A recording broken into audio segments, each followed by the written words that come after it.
day, welcome to our recorded video. So now we will discuss the answers for our General Physics 1 quiz number 1 for midterms. So first, let's convert the following units. No? So 5 grams to kilogram, to kilometer. So hindi mo naman mako-convert ang timbang sa lawak. Ito ay mass. Ito ay length. Therefore, ang dapat sagot natin is not applicable. Okay? Next. 1 pounds per foot cube or feet cube, 2 grams per centimeter cube. So, paano natin sasagutan to? So, 1 pounds, di ba? Katumbas niya sa 1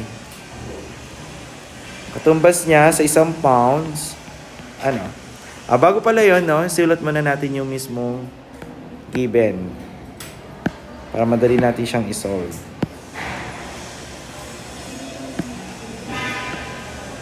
So, meron tayong 1 pounds per feet cube.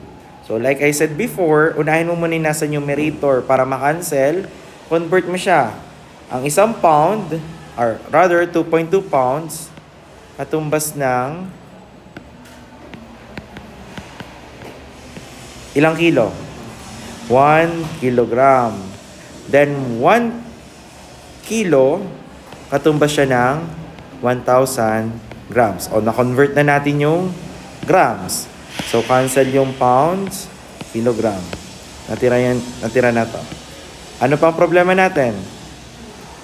Yung feet.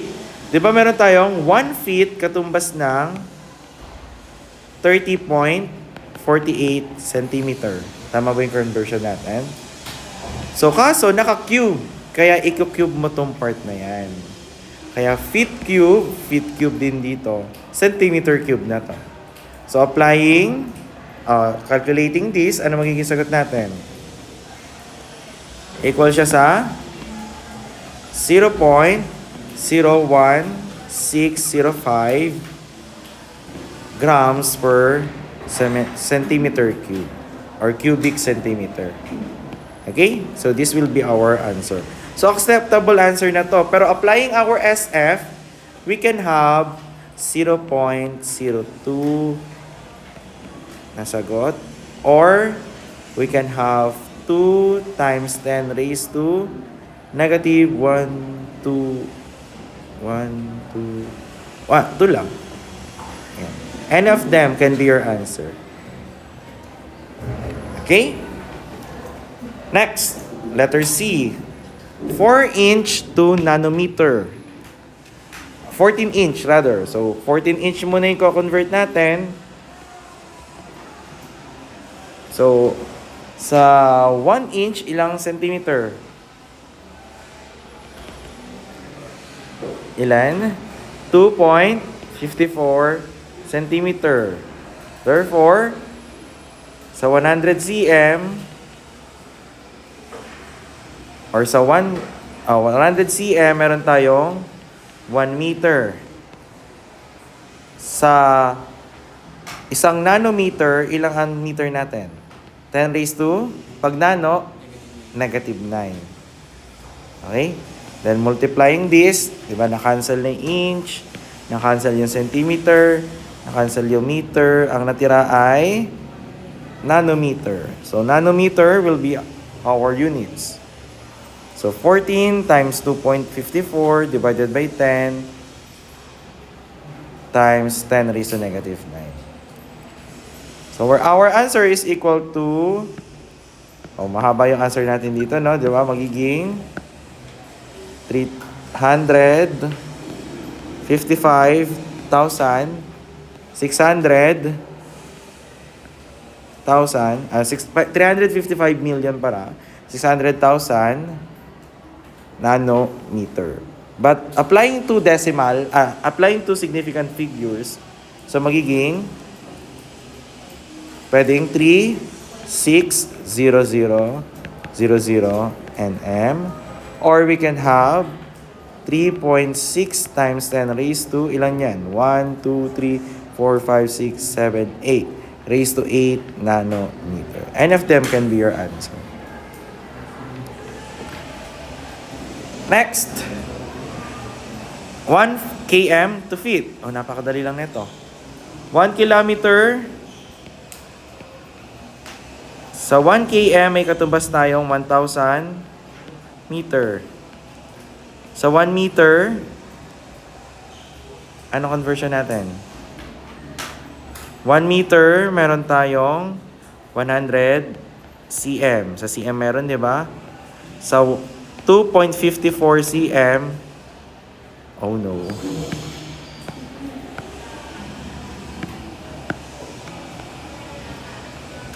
Ayan. Ay, shucks. For a while.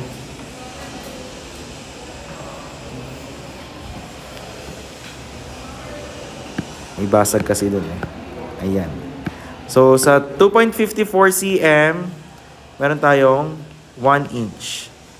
At sa 12 inch, meron tayong 1 feet or foot. Di ba? So, applying our dimensional analysis, makakancel ngayon yung km, m, cm, inch, inch. Foot na lang yung tira natin. Ano magiging sagot natin? Equal sa 3,280.84 feet. Tama ba? Ito yung nakuha nyo. Applying the significant figures. So, 1 km kasi, no, hindi masyado siya. Kung titignan natin, assume natin na 1 significant figure lang yung tinutukoy niyang 1 km. Pero even in conversion, kapag inano natin yung 1 km, possible infinite number siya. Diba? Kasi constant na 1 eh. Pero kung i-apply nga natin yung 1 SF, ano dapat magiging sagot natin? 3,000. Parang magtataka tayo, ang gara naman sir, bakit parang ang liit nun, di ba? Approximately, di ba? Okay. So, pwede itong sagot, pwede din to. Tig 1 points, any of them. Pointing system natin, pag ito, 1 point to. Lahat na may green, no? 1 point natin yan. Ito, 1 point, 1 point, 1 point. Kahit yan, 1 point. Kahit hindi sinunod yung SF, pagbigyan natin para magka-points sa conversion. Now, let's go to solving these numbers, applying significant figures. So, applying this, what will be our answer? 0 point? Mag-type tayo.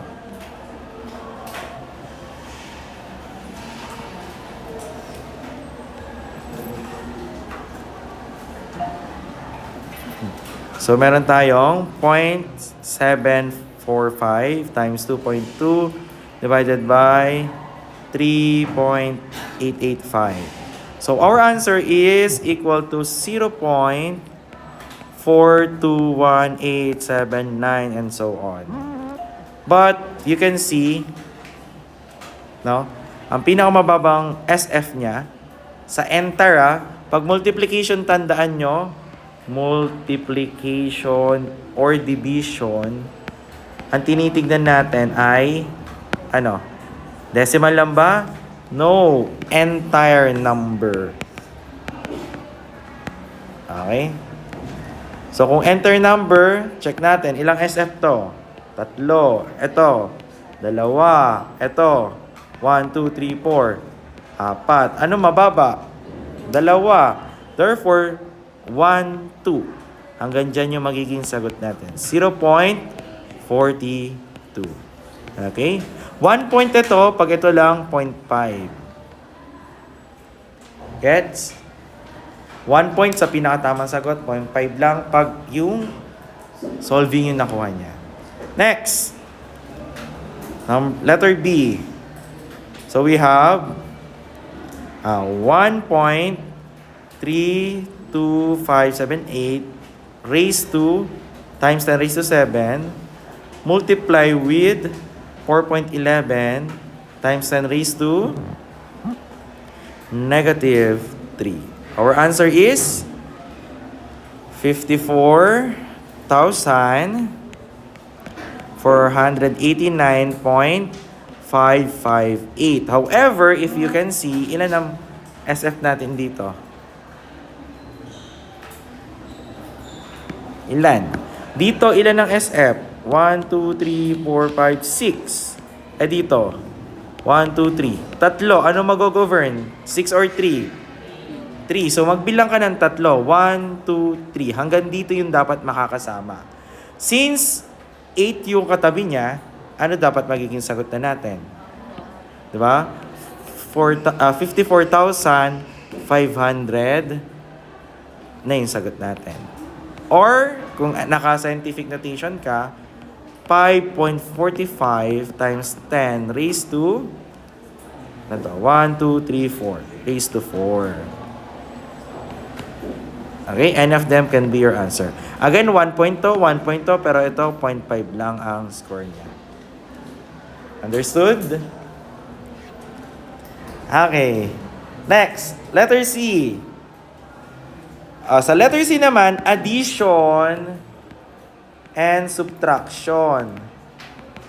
Pag ganito, ano lang titignan natin? Yung decimal places niya, no? Na SF. Okay? Add natin.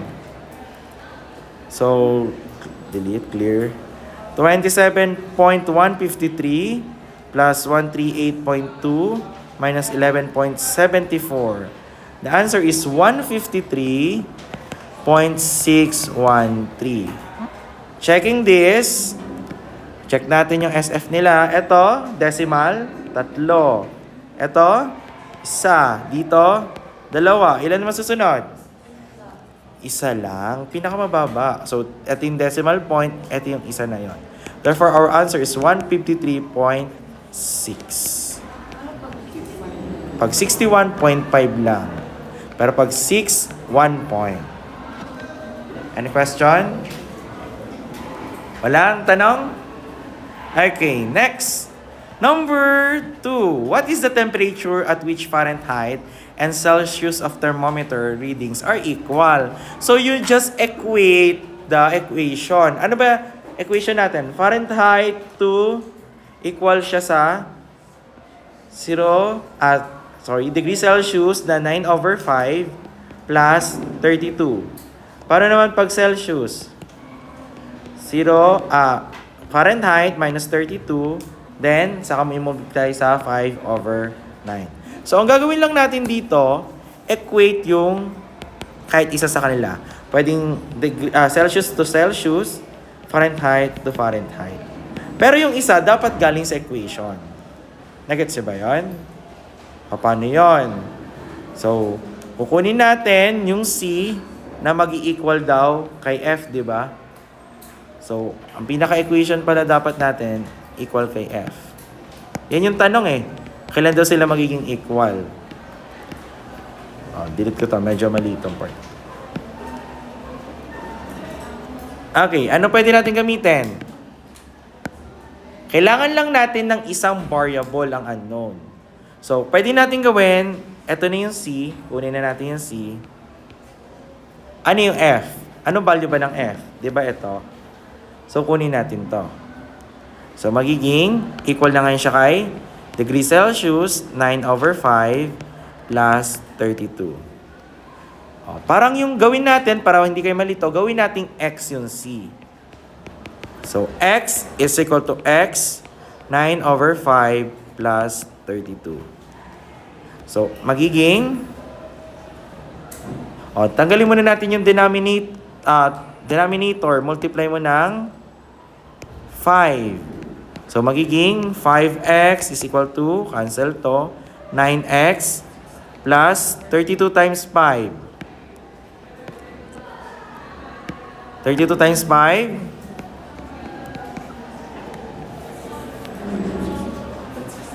160. So, 5x is equal to 9x plus 160. Transpose natin sino? O pwede si 9x na lang kasi nandun si x. So negative 9x plus 5x ay equal kay 160. O tuloy natin dito. So magiging negative 9x plus 5x. Negative 4x equal kay 160. Divide mo pareho kay negative 4. Therefore, x is equal to negative 40. So, ang answer dapat natin ay nagiging equal yung degree at Celsius natin, degree Celsius natin at Fahrenheit Celsius natin at negative 40 degrees. Okay? 2 points pag nakuha yan.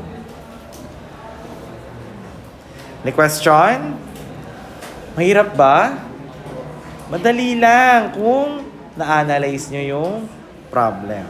Next. The density of ethanol is 0.789 grams per milliliter. So, sulat natin Yung ethanol daw niya, yung density ng ethanol ay kada 789 gram ng kada milliliter. Okay, calculate kung ang milliliter ang mass ng ethanol mo ay 17.4 ml. Anong hinahanap? Yung grams niya. Anong gagawin natin dyan? Kung grams ang kailangan natin, ito yung unknown, no? 17.4 ml. Ano kailangan nasa baba? ml, di ba? ml, then ano nasa taas? 0.789 grams. You will just multiply. Cancel. Anong sagot? 7286 grams. Applying the significant figures, pag ito nakuha mo sagot, 1 point na. Pero 1, 2, 3, tatlo yung significant figures. So 1, 2, 3. Hanggang 7 lang yung kailangan mo. So our final answer is 13.7 grams. Madali, mahirap. Di ba? Next. A cylindrical tube, 7.8 cm high and 0.85 cm in diameter is used to collect a blood samples. How many cubic decimeters of blood can hold? Pag sinabing cubic, ano dapat ang formula? Naka-cube, di ba? Pag cube, tumutukoy siya sa volume. Ano lang di nyo alam dito? Ano ang volume ng cylindrical tube? During your grade 16 na yan. Ano ba yung cylindrical tube? Ito yun, no? Parang ganyan. Yan. Okay? Ang volume po niyan ay equal saan? Pi r squared times h. Anong sinabi dyan? Meron daw height. Anong height? Yung h ay 7.8 cm. Next. Yung diameter niya ay 0.85 cm. Diameter yan. Pero radius lang yung kailangan. Therefore, i-divide na lang natin sa saan? Sa 2. So, r is equal to diameter divided by 2. Substituting it to our formula, our volume will be pi times 0.85 cm over 2 tapos naka-squared times 7.8 cm. What will be our volume? Anong volume natin? 4.42611 cm cube. However, anong tanong? Decimeter. So, cm to dm. So, kunin na lang natin yung SF na kailangan natin dito. Ano ba pinakamababang SF? 1? No, 2. 2SF to, 2SF din to. Diba? So, 4.4 na lang. So, 4.4 cm cube multiply by, sa isang cm, ilan ang dm? 0.10 dm. Pero don't forget to cube kasi naka-cube na to eh. So, i-cube mo siya. Cancel, cancel. Anong sagot? Equals sa 4.4 times 10 raised to negative 3 dm cube. Ayusin lang natin yung sulat. Okay? dm cube. Okay, last number. Am I right? Diba? Last number na. So, this problem, galing lang to sa book. Sample problem. One of the world's largest cut diamond is the first star of Africa, mounted in the British Royal Scepter and kept in the Tower of London. If 30.2 cubic centimeter, ibig sabihin nun, cm cube, what is its volume pag cubic millimeters? Anong gagawin natin? Convert mo lang. 30.2 cm cube. Diba sa 1 cm, ilang mm? Based on our experiment. 10 mm. Iko-cube ko lang. So, mangyayari, cancel to, magiging 30.2 times 10 cube. Anong sagot? 30,200 mm cube.